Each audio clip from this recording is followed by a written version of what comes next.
할렐루야. 할렐루야. 주를 찬양, 귀한 찬양 감사드립니다. 우리 같이 한번 인사를 나눕니다. 주님의 은혜가 여러분에게, 앞뒤 전후 좌우로 주님의 은혜가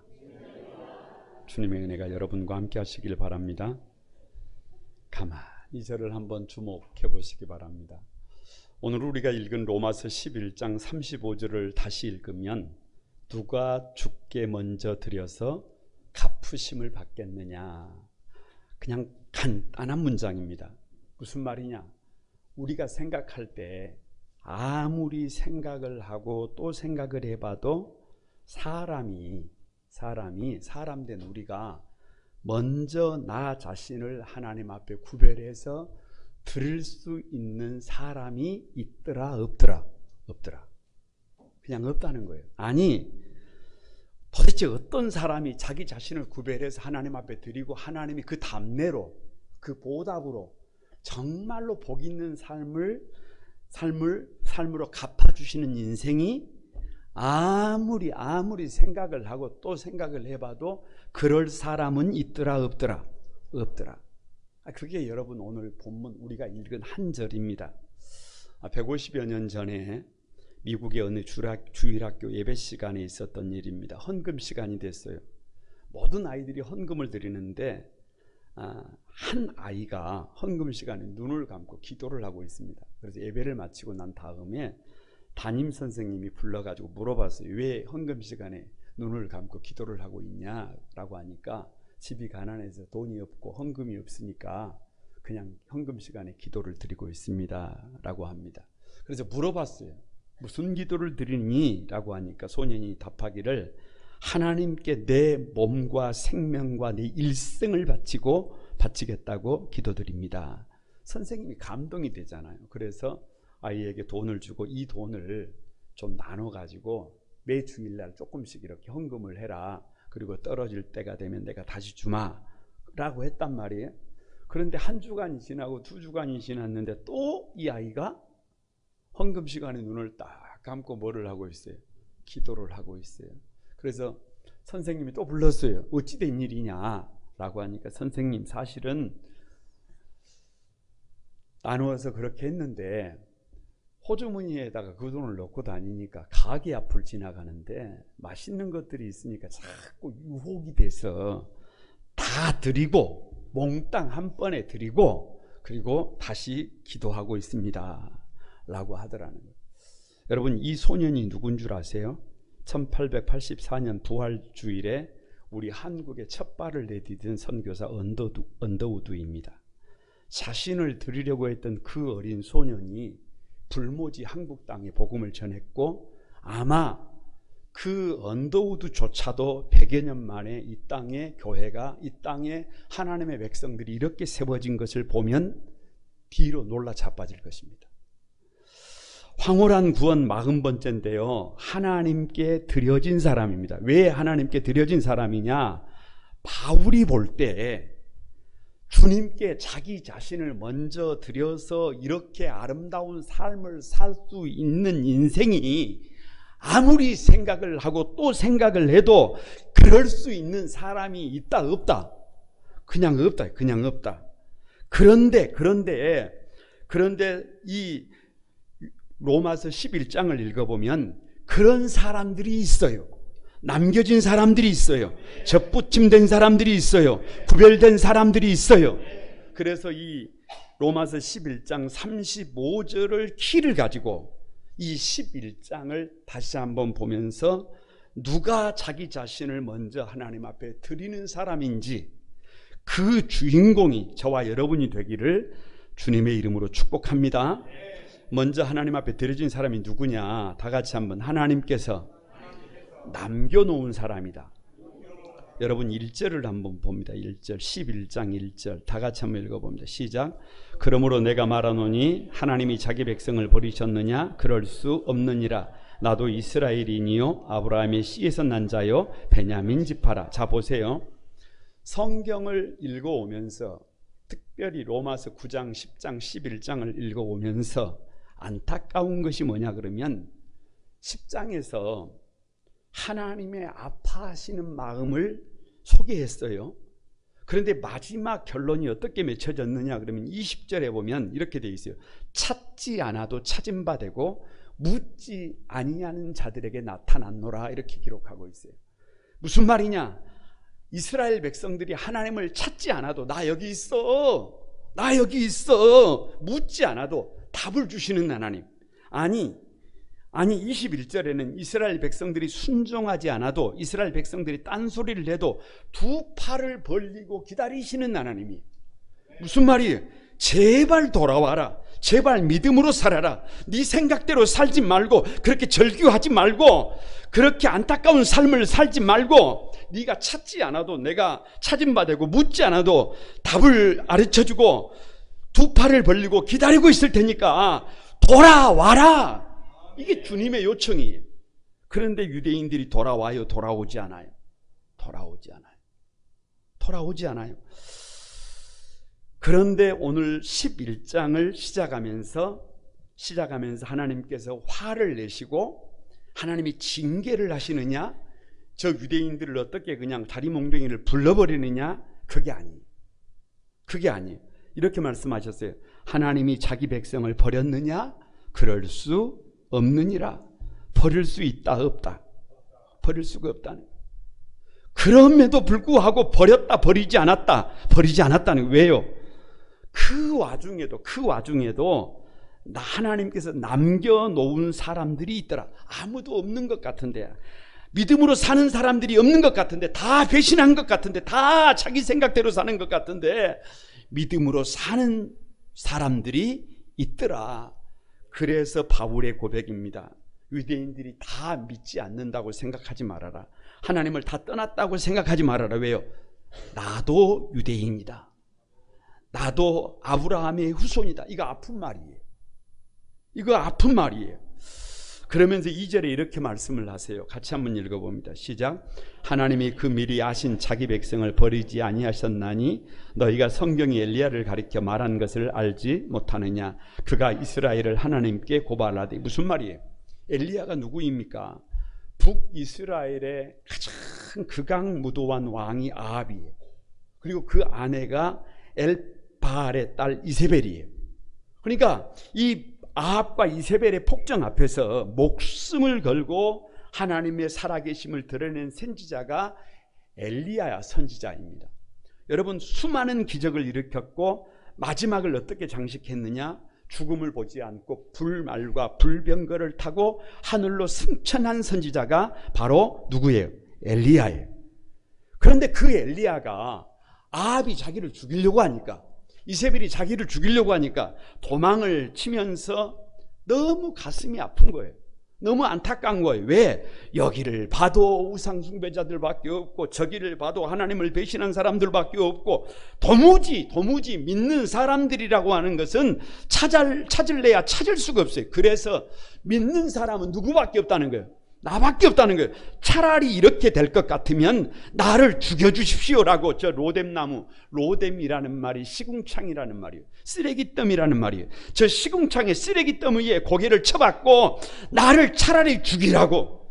왜요? 아무도 없다는 거예요. 믿음으로 사는 사람들이 엘리야의 눈에 아무도 없다는 거예요. 그런데 하나님은 열왕기하 19장 14절에서 이렇게 말씀을 하세요.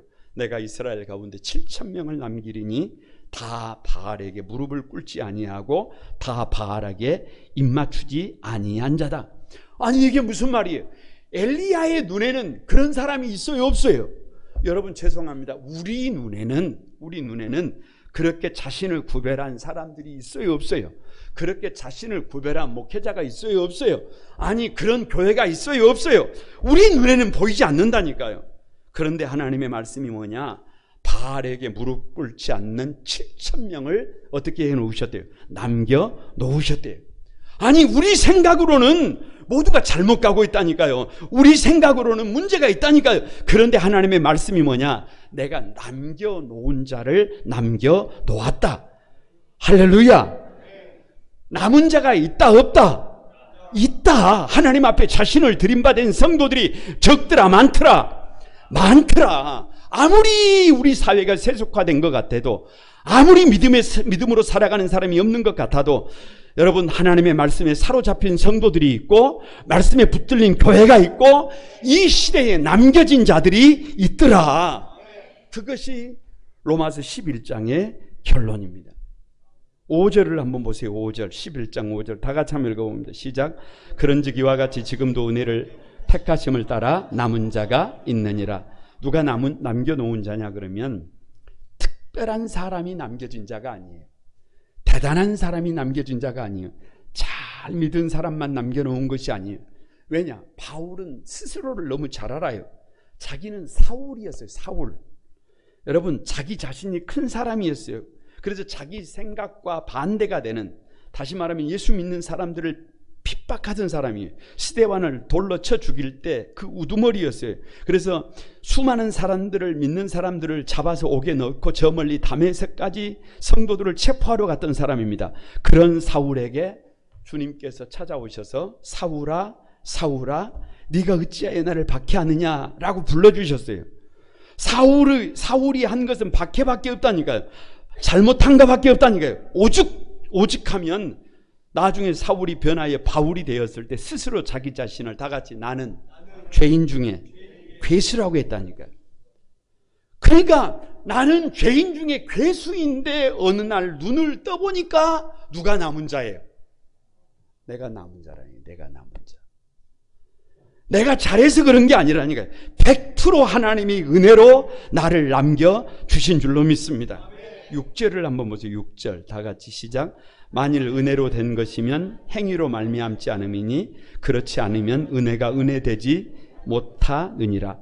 다시 말하면 우리가 잘 믿어서, 우리가 다른 사람들보다 기도를 많이 해서, 우리가 봉사를 많이 해서, 우리가 다른 사람들과는 차원을 좀 달리해서 우리가 사랑을 많이 베풀어서 남겨둔 자가 되었다면 그것은 은혜예요, 아니에요? 그건 은혜가 아니에요. 그건 은혜가 아니에요. 그런데 가만히 뒤돌아보면 잘한 것이 없다니까. 잘한 것이 없어요. 여러분, 누가 저에게 물어보면, 뒤를 돌아보면 잘한 것이 있어요, 없어요? 없어요. 아무리 눈을 씻고 찾아봐도 잘한 것이 별로 없어요. 여러분, 오히려 잘 못한 것만 생각난다니까요. 사도 바울도 마찬가지예요. 믿는 사람들을 핍박하던 사람이에요. 스데반을 돌로 쳐 죽인 사람이에요. 자랑할 것이 없는 사람이에요. 아니, 죄인 중에 괴수라니까요. 그럼에도 불구하고 나를 사도로, 그럼에도 불구하고 나를 남은 자로, 나를 많은 사람을 옳은 대로 돌아오는 자로 하나님이 나를 남겨주신 줄로 믿습니다. 여러분, 옆 사람을 한번 봐보세요.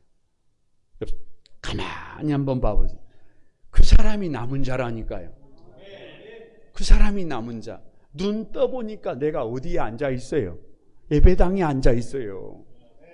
여러분, 그 주인공들이, 이 시대의 하나님께서 남겨놓은 성도들이 여러분이 되시기를 바랍니다. 심지어는 이 11장을 읽어가다가 보면 우리를 혼미한 심령을 만들어서 우리를 보지 못하게 만드셔서, 우리를 듣지 못하게 만드셔서 남은 자가 되게 만듭니다. 그러니까 남은 자는 사실은 누구의 은혜로? 하나님의 은혜로 남은 자가 되는 줄로 믿습니다. 그러면 남은 자가 되면 그걸로 다 끝난 거냐? 두 번째 단계가 있어요. 다 같이 한번 접붙임을 받은 사람들이다. 누가 하나님께 드려진 사람이냐? 접붙임을 받은 사람들이 17절을 한번 보세요. 17절 다 같이 한번 읽어봅니다. 시작. 또한 가지 열마가 꺾이었는데 돌 감람나무인 내가 그들 중에 접붙임이 되어 참 감람나무의 뿌리의 진액을 함께 받는 자가 되었은즉. 여러분, 이미 설교를 통해서 접붙임을 받은 자들이라는 설교를 통해서 말씀을 드렸어요. 접붙이기에 대해서 더 이상 말씀드리지 않습니다. 접붙이기 기본이 뭐냐? 돌 감람나무 뿌리에다가 참 감람나무를 접붙여야 해요. 그래야 병충해도 이겨내고, 그래야 잘 자라고, 그래야 참 감람나무 열매를 맺습니다. 그런데 오늘 본문에서 말하는 접붙이기는 정상이 아니에요. 반대. 뿌리는 예수님이고 가지가 우리예요. 여러분, 이러면요, 좋은 열매가 맺어요, 안 맺어요? 안 맺어요. 이거 어려워요. 이게 여전히 가지가 돌감람나무이기 때문에 합리적으로 좋은 열매를 맺기가 힘이 듭니다. 이쯤 되니까 설교를 준비하다가 머릿속에 공황이 왔다니까요. 이러면 안 되는데, 이러면 믿음으로 살아도 이게 결코 인생이 쉽지를 않는데 왜? 그럼에도 불구하고 왜 하나님께 드려진 자는 이렇게 비정상적인 접붙임일까? 두 가지 이유가 있어요. 하나는 우리의 뿌리를 더 이상 옛사람으로 둘 수 없다는 거예요. 아무리 잘 자란다고 해도, 아무리 좋은 열매를 맺는다고 해도 우리의 삶의 기초가 죄가 돼서는 안 된다. 사단으로부터 그 진액을 받게 할 수는 없다. 그래서 반대의 접붙임이에요. 열매도 중요하지만 그 진액이 믿음의 진액이어야 합니다. 그 뿌리가 아브라함이 되어야 해요. 그 뿌리가 이스라엘이 되어야 해요. 그 뿌리가 예수 그리스도여야 합니다. 그래서 우리의 뿌리가 하나님의 친백성이어야 돼요. 예수 그리스도로 말미암는 진액을 먹고 자라야 합니다. 성령으로 말미암는 진액을 먹고 자라야 합니다. 그리고 여기서 반드시 한 가지 명심해야 될 것이, 우리가 접붙임을 받았다고 하더라도 가지는 여전히 돌감람나무예요. 여러분, 이걸 기억해야 해요. 하루아침에 예수 믿는다고 좋은 열매가 맺지 않습니다.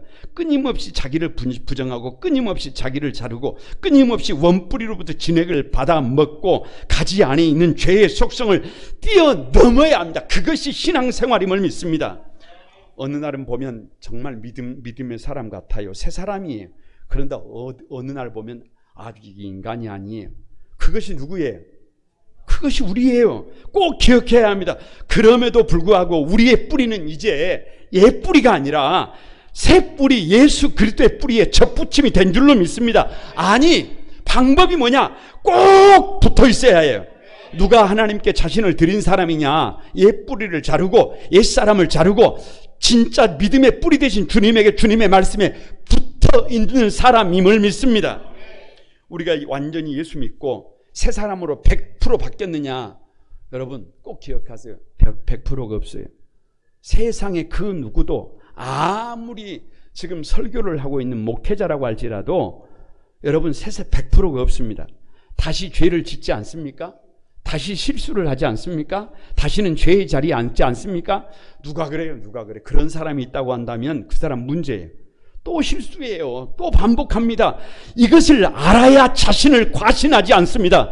이것을 알아야 옛사람을 거침없이 자릅니다. 이것을 알아야 깨어 있을 수 있는 줄로 믿습니다. 가만히 말씀을 준비하다가요, 여러분 눈물이 나더라니까. 눈물이 나. 왜냐 그러면 내가 아름다운 열매를 맺지 않아도, 우리가 범죄를 해도, 우리가 잘못된 길을 가더라도 우리의 뿌리 되신 주님께서 그 진액을 그럼에도 불구하고 진액을 보내주시더라니까요. 지금 내가 잘못하고 있는 것을 주님이 알아요? 몰라요? 알아요. 알아. 내가 지금 삶의 자리에서 순기능을 하지 못하고 역기능을 하고 있는 것을 주님이 알아요? 몰라요? 안다니까요. 알아. 내가 믿음의 성도다운 삶을 살지 못하는 것을 주님이 알아요? 몰라요? 알아요. 알아. 그런데도 불구하고 잘라버리지 않고 끊임없이 보혈의 진액을 공급해 주십니다. 말씀의 진액을 공급해 주십니다. 은혜의 진액을 공급해 주십니다. 조금씩 변화되기를 기대하면서 공급해 주시고 또 공급해 주십니다. 바라보고 또 바라봐 주십니다. 이것이 팩트예요. 그래서 주님의 보혈의 진액이 아니면, 채워지지 않으면 사람답게 살기 어려워요. 주님의 말씀의 진액으로 날마다 공급해 주지 않으면 살 수 없어요. 그냥 낯승이에요. 오늘도 주님의 은혜가 아니면 성도답게 살아가는 것이 불가능해요. 그래서 누가 하나님께 드려진 자냐? 여러분 그 진액을 문제가 있음에도 불구하고 날마다 공급받고 살고 있기 때문에, 혹 자녀들이, 혹 배우자가, 혹 이웃이 그렇게 똑바로 살지 못할지라도 원망하는 사람이 아니에요. 불평하는 사람이 아니에요. 주님께서 진액을 공급해 주시는 것처럼 나도 끊임없이 주님께서 보여주신 그 사랑을 또 사랑하고 또 사랑하면서 믿음의 진액을 올려 보내는 사람이 성도임을 믿습니다. 20절을 한번 보세요. 20절 같이 한번 읽어봅니다. 시작. 옳도다 그들은 믿지 아니함으로 꺾이고 너는 믿음으로 섰느니라. 높은 마음을 품지 말고 도리어 두려워하라. 이건 경고예요. 이건 경고. 그들은 믿지 아니함으로 꺾였다. 꺾이고. 여기 그들이 누구냐? 유대인들입니다. 여러분 유대인들의 출발점도 우리 이방인들과 별 차이가 없어요. 왜냐? 유대인들의 출발점으로 올라가면 누가 있느냐 그러면 아브라함이 있어요. 그런데 아브라함은 아르박삭의 10대손이 늘 드리는 말씀입니다. 아르박삭이라는 말은 가장 약한 자예요.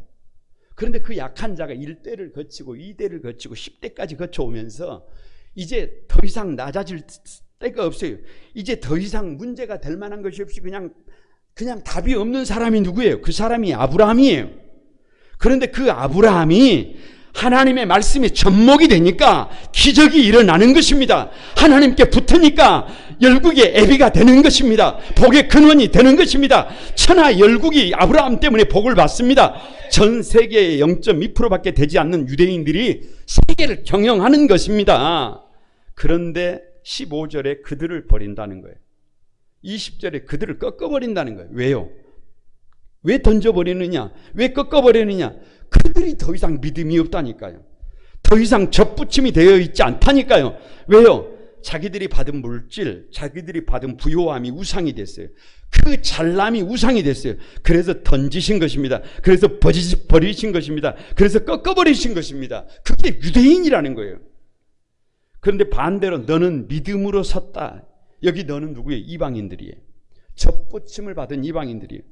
그냥 손가락질 받았다니까. 개다 개, 돼지다 돼지, 짐승이다. 손가락질 받았던 사람들이에요. 아니 돌감람나무 열매를 맺던 사람들이 순기능을 하지 못했어요. 역기능을 했어요. 도무지 희망이 없던 사람들이에요. 그런데 예수 그리스도에게 접목이 되면서 역기능이 아니라 순기능을 합니다. 다른 사람을 웃게 만듭니다. 자기가 중심이 아니라 하나님이 중심이 되니까 삶의 자리에 작은 천국이 일어납니다. 기적 같은 삶의 주인공이 된 줄로 믿습니다. 순기능을 하면서 살아요. 복 있는 삶을 살아요. 할렐루야. 그게 누구예요? 저와 여러분이에요. 꼭 기억할 것이 뭐냐? 믿음으로 접붙임이 되었으면 어떻게 돼야 해요? 방법이 없어요. 꼭 붙어 있어야 해요. 여러분, 세상을 살다가 보면 앞이 보이지 않을 때가 있습니다. 누구나 이것저것 염려가 많을 수 있어요.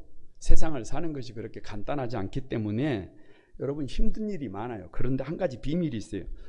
주님의 몸된 교회에 붙어 있으면, 주님의 말씀과 함께하면, 여러분 예수 그리스도가 내 주인이 되면, 붙어만 있으면 나도 모르게 줄기가 자랍니다.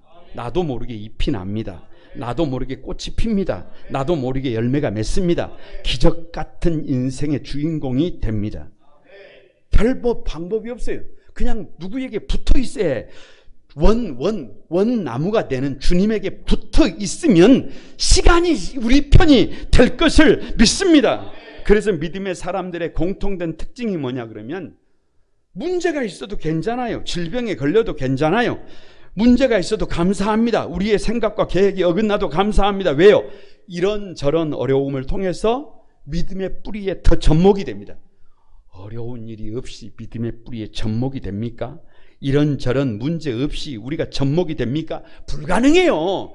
그래서 그런 문제가 있을 때 오히려 주님에게 더 달라붙어 있게 될 것을 믿습니다. 그 주인공들이 여러분이 되시길 바랍니다. 옆 사람에게 한번, 누가 하나님께 드려진 성도냐? 접붙임된 성도다. 내 생각대로 사는 사람이 아니라 하나님의 말씀에 접목된 사람이 여러분이 되시길 바랍니다. 내 생각대로 사는 것이 아니라 믿음의 진액으로, 말씀의 진액으로, 성령의 진액으로 사는 여러분이 되시길 바랍니다. 마지막으로 누가 하나님께 드려진 사람이냐? 세 번째 단계가 구원받은 사람들이에요. 여러분 25절을 한번 읽어보면, 25절 다 같이 한번 읽어봅니다. 시작. 형제들아, 너희가 스스로 지혜 있다 하면서 이 신비를 너희가 모르기를 내가 원하지 아니하노니, 이 신비는 이방인의 충만한 수가 들어오기까지 이스라엘의 대로는 우둔하게 된 것이라. 25절을 펼치면 여기서부터 신비예요. 그러니까 여러분 이런 거예요. 자기를 드릴 사람이 없다라고 그냥 단정을 했는데, 사실 보니까 하나님께서 남겨놓은 자가 있어요. 그리고 접목이 된 사람들이 있어요. 그래서 어느 날 하나님이 나를 쓰시는데 자기가 생각해봐도 이건 신비예요. 자기가 생각해봐도. 여러분, 제가 제 자신을 볼 때 제가 목사가 된 것은 신비예요. 이건 시크릿이 아니라니까요. 그냥 미스테리. 옆 사람 좀 봐보세요. 그 사람이 거기에 앉아 있는 것은 이건 미스테리예요. 여기 앉아 있을 사람이 아니에요. 여기 앉아 있을 사람이 아니에요. 그런데 어느 날 눈 떠보니까 내가 예배의 자리에 앉아 있는 거예요. 내가 믿음으로 살고 있는 거예요. 그래서 이렇게 신비를 반복하는 것은 강조법이에요. 반드시 이 신비를 알아야 한다는 거예요. 그 신비의 내용이 뭐냐? 25절에 이 신비는 이방인의 충만한 수가 들어오기까지 이스라엘이 들어는 우둔하게 된 것이라 이렇게 말하고 있어요. 그러니까 첫 번째 신비가 뭐냐? 로마서가 기록된 것이 AD 57년이에요. 그때까지만 해도 이방인들이 돌아온다, 안 돌아온다? 안 돌아오고 있다. 바울도 12제자도 감히 생각하지 못했던 일입니다. 그런데 하나님의 말씀이 뭐예요? 하나님께서 이제 됐다라고 인정할 때까지 앞으로 이방인이 어떻게 돌아온다? 이방인의 충만한 숫자가 돌아온다. 그러니까 그때 바울의 생각으로는, 그때 12제자의 생각으로는 이게 말이 돼야 안 돼요. 이게 말이 안 돼요. 그런데 지금 여러분 2000여 년 지나고 나니까 얼마나 많은 사람들이 돌아왔어요. 두 번째 신비가 뭐냐? 그때까지는 유대인들이 우둔하게 된다. 유대인들이 하나님의 선민으로 부름을 받았던 유대인들이 눈이 있어도 보지 못하고 귀가 있어도 듣지 못하고 마음이 있어도 생각을 하지 못한다. 그래서 유대인들이 하나님 아닌 우상으로 하나님을 시기하게 했던 것처럼 하나님은 이번에는 바꿔서 유대인이 아닌 이방인들로 유대인을 시기하게 만든다. 그럼에도 불구하고 시간이 지나가면 26절입니다. 다 같이 한번 시작. 그리하여 온 이스라엘이 구원을 얻는다, 얻지 못한다. 그러니까 온 유대인이 돌아온다, 돌아오지 않는다. 돌아온다. 때가 되면 믿기로 작정된 자들이 돌아올 것을 믿습니다. 여러분 27절을 한번 봐보세요. 27절. 그래서 그 신비를 아는 사람들은 27절 다 같이 시작. 내가 그들의 죄를 없이 할 때에 그들에게 이루어질 내 언약이 이것이라 함과 같으니라. 그 신비를 아는 사람들이 붙잡아야 될 것은 딱 한 가지밖에 없어요. 그게 뭐냐 그러면 언약이에요. 언약. 하나님의 언약. 여기 언약이 히브리어로 베리트예요. 베리트, 쪼갠다는 말이에요. 창세기 15장에서 하나님과 아브라함이 언약을 맺는데 하나님의 명령이 뭐였냐 그러면 3년 된 암소와 암염소와 순양과 산비둘기와 집비둘기를 가져다가 쪼개라는 거예요. 그래서 그 쪼갠 사이를 아브라함이 지나가는 것이 아니라 불로 상징하는 하나님이 지나갑니다. 결혼식장에 들어갈 때 신랑 측이 있고 신부 측이 있어요. 그런데 가운데 붉은 레드 카펫을 깔았어요. 왜요? 이 혼인 서약을 어기면 쪼갠다는 거예요. 그러니까 앞으로 하나님께서 아브라함을, 믿음의 조상 아브라함을, 아니 믿음으로 달려가는 모든 사람들을 천하 열국이 아브라함 때문에, 믿음의 사람들 때문에 복을 받게 하겠는데 만약에 그것이 이행되지 않으면 누구를 쪼개시겠다는 거예요. 아브라함을 쪼개는 것이 아니라 하나님 당신을 쪼개시겠다는 거예요. 반드시 우리를 복의 근원으로 세우시겠다는 하나님의 약속임을 믿습니다. 그래서 예수님께서 오셔서 우리의 죄를 짊어지고 십자가에서 쪼개주신 거예요. 못 박히신 거예요.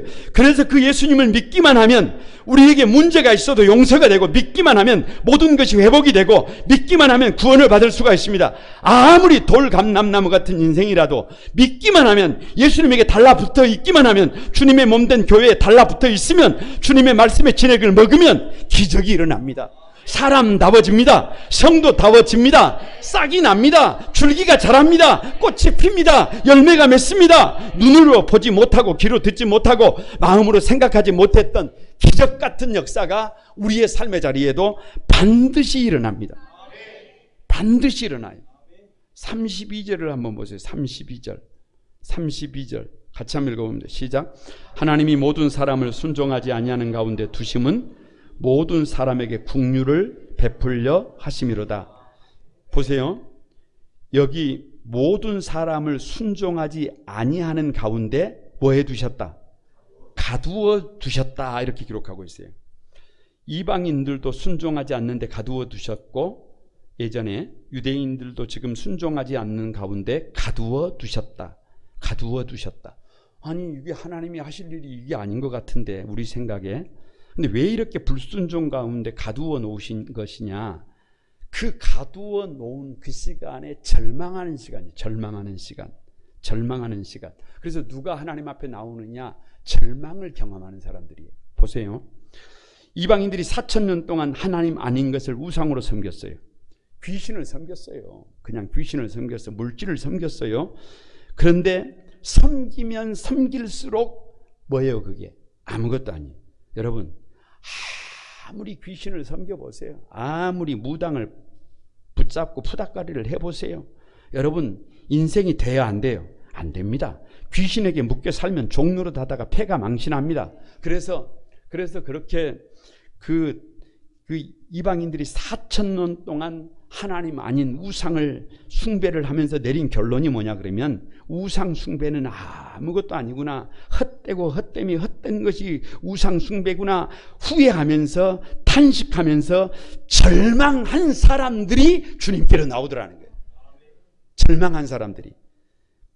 유대인들도 마찬가지. 유대인들도 자기 의로, 유대인들은 반대로 자기 의로 구원을 얻으려고 했는데 가만히 자기 의를 바라보면서 살아갑니다.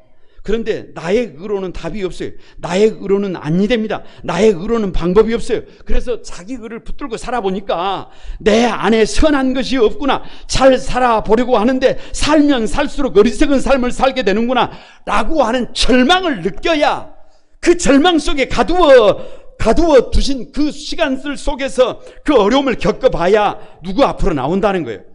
하나님 앞으로 나온다는 거예요. 그래서 이방인들을 4,000년 동안이나 유대인들을 2,000년 동안이나 불순종 가운데 가두어 두셨다. 왜요? 하나님의 국률 앞으로 나오라는 거예요. 우리가 정말 그 하나님께 드릴 수 있는 사람이 없지만 하나님께서 남겨주셨고 그리고 하나님에게 말씀에 접붙임된 삶을 살게 하셨고 어느 날 눈 떠보니까 나 같은 사람이 구원받을 수 있다라고 하는 것이 신비예요. 신비. 그래서 우리가 붙잡을 수 있는 것은 언약밖에 없고 우리가 하나님 앞에 나갈 수 있는 것은 여러분 30절에도 그래서 국률, 31절에도 국률, 32절에도 국률. 결국에는 하나님의 은혜의 보좌 앞에 하나님이 나를 국률이 여겨주실 때만이 내가 드려진 자로 살아갈 수 있어요. 내가 받쳐진 자로 살 수 있어요. 내가 구별된 자로 살 수 있어요. 내가 하나님의 손이 되고 발이 될 수 있어요. 내가 순기능을 할 수 있어요. 그래서 내가 우리 주님의 기쁨이 될 수 있는 줄로 믿습니다. 그 주인공들이 여러분이 되시기를 바랍니다. 말씀을 마치려고 합니다. 가만히 로마서 9장, 10장, 11장을 몇 주간에 걸쳐서 가만히 말씀을 나누면서 다시 한번 고백하게 되는 게 그거예요. 이 세상에는 자기 스스로 자기 자신을 하나님 앞에 들여서 하나님의 단매를 받을 만한 그런 인생이 없다라고 하는 것이 제 생각이고 바울의 생각인 것 같아요. 우리 성도들의 생각인 것 같아요. 그런데 성경은 뭐라고 말씀하시느냐. 그렇게 자기 자신을 구별해서 하나님 앞에 들을 수 있는 사람들이 있더라는 거예요. 그 사람들이 누구냐. 하나님이 남겨놓으신 자고 그 사람들이 누구냐. 하나님의 말씀에 접붙임을 받은 사람들이고 그래서 자기 생각대로 사는 것이 아니고 하나님의 말씀이 기준점이 된 사람들이고 그래서 어느 날 눈 떠보니까 그게 신비예요. 그게 신비. 세상에 나 같은 사람을 하나님께서 쓰시는구나.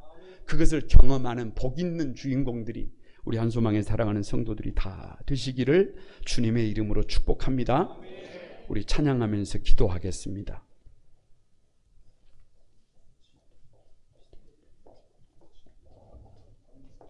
목마른 사슴 같이 드리겠습니다.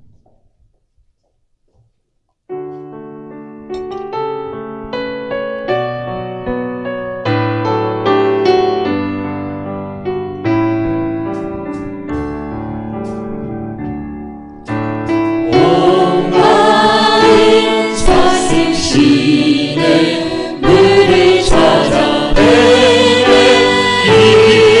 헤매이듯이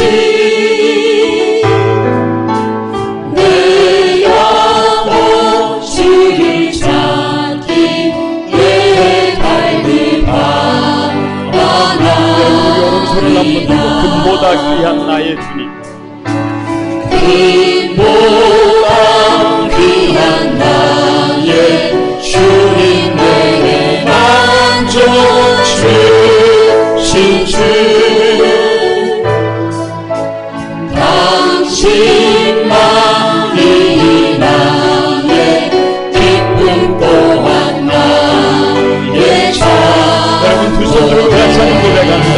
주님만이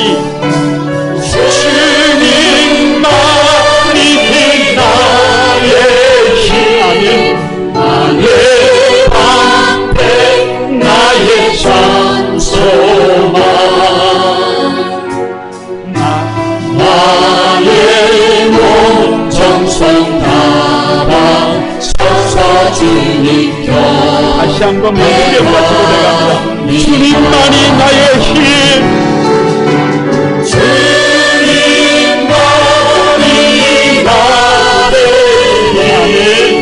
나의 방패, 나의 찬송아,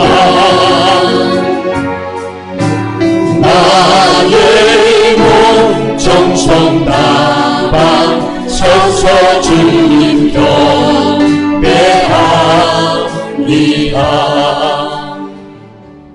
여러분, 우리 같이 한번 기도하기를 원합니다. 아무리 생각을 하고 또 생각을 해도 나 스스로 나를 하나님 앞에 먼저 드려서 나를 구별할 사람이 없는 것 같아요. 나 자신을 하나님 앞에 드린 그것이 너무 아름다워서 하나님의 답례, 하나님의 선물, 하나님의 보답을 받을 수 있는 사람이 없을 것 같아요. 그런데 오늘 성경은 그럴 사람이 있다라고 말합니다. 그 사람이 누구냐? 하나님이 남겨놓은 사람입니다. 오늘 우리가 주님 앞에 달려나와 예배 드릴 수 있다는 것은 내가 하나님께서 남겨놓은 사람이라고 하는 반증입니다. 이제 여러분, 우리가 할 일은 하나님께 접붙임 바 되는 것입니다. 딱 달라붙어 있어야 합니다. 말씀에 달라붙어 있어야 합니다. 내 생각이 아니라, 내 가치관이 아니라 하나님의 말씀이 내 삶의 기준점이 되어야 합니다. 그러면 신묘막측한 신비한 은혜를, 하나님이 나 같은 사람을 쓰시는구나, 하나님이 나 같은 사람을 되게 하시는구나, 하나님이 나 같은 사람도 일어서게 하시는구나, 기적의 주인공이 되게 하시는구나, 이것을 반드시 경험하게 될 것을 믿습니다. 그 주인공이 되게 해달라고 우리 다 같이 한번 주여 삼창하고 하나님 앞에 기도합니다. 다 같이 한번 기도합니다.